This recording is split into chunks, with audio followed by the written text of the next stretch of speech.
हाय. राज्यसेवा करत असताना जर का सिरियसली राज्यसेवेचा अभ्यास करत असताल तरी मी गोष्ट सांगतोय ती पटते का बघा.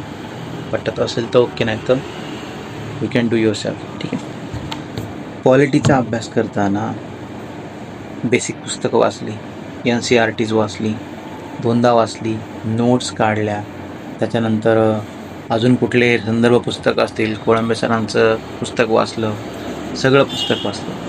ठीक आहे, मान्य. पण हे तुम्ही वाचणार कधी, रिव्हिजन कधी करणार याला? बेसिकचं रिव्हिजन कधी करणार? मग नंतर संदर्भ पुस्तक वाचून कधी रिव्हिजन करणार? मित्रांनो, खरंच जर का सिरियसली पॉलिटीचा अभ्यास करायचा तर फक्त एकच पुस्तक वापरा, ते म्हणजे M लक्ष्मीकांत. बस. त्याच्याशिवाय दुसरं काहीही वापरू नका. काहीच वापरण्याची गरज नाही.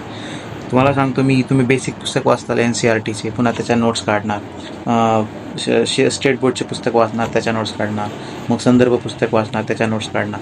या गोष्टीमध्ये तुमचं काय होते माहिती आहे का? एक ना धडाने 12 चिंध्या होतात. तुम्ही जेव्हा बेसिक पुस्तकाच्या नोट्स काढता, वाचता, तेव्हा तुम्हाला असं वाटतं मी सगळं कव्हर केलं याच्यातनं बेसिक, पण ॲक्च्युअल तसं नसतं. 100% कुठलंच पुस्तक तुम्हाला गॅरंटी देत नाही कंप्लीट करायचं, पण ॲटलिस्ट एक पुस्तक असं असतं जे 90+ आपल्याला ॲश्युरिटी देतं की ह्याच्यातून स्टडी केल्यावर हा अभ्यास होऊ शकतो. तसं M लक्ष्मीकांतचं पॉलिटी आहे. तुम्ही हेच पुस्तक वापरा ना. बेसिक बघण्यासाठी दुसरं कोणतं पुस्तक वापरू नका ना, रेफरन्स बघू नका, काहीच बघू नका. हे एकमेव पुस्तक वन स्टॉप सोल्युशन तुमच्यासाठी आहे. अक्षरशः सांगतो, हे पुस्तक तुम्ही गाळून प्या, गाळून उकळून कसं प्यायचं ते प्या, पण हे पुस्तक तुम्ही फिनिश करा. हे पुस्तक केलं ना तर तुमचा एकही पॉलिटीचा मार्क जाणार नाही. याची मी नाही, अख्खी MPSCचे जे पण कोचिंग्सवाले आहेत ना ते तुम्हाला गॅरंटी देतात. बघा, ट्राय करून. एकच पुस्तक वापरा. हा फॉर्म्युला आहे सक्सेसचा.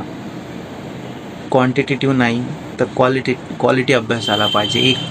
अनेक पुस्तकं वापरून मतलब नाही आहे. एक पुस्तक 10 वाचा, 10 पुस्तक वाचण्यापेक्षा, 10 पुस्तक एकदा वाचण्यापेक्षा. त्याच्यामुळे याच्यासाठी पॉलिटीसाठी फक्त एकच पुस्तक घ्या, M लक्ष्मीकांत, आणि तेच वापरा. बाकी पॉलिटीसाठी काहीही वापरू नका. काहीच वापरायची गरज नाही. ज्याला पटलं त्यांना फॉलो करा, ज्यांना नाही पटलं त्यांना स्किप करा. फायदा ऐकलं तर फायदा तुमचा आहे, नाही ऐकलं तर नुकसान तर माझं काही नाही जाणार. ओके. असंच व्हिडिओ बघण्यासाठी जॉईन करा.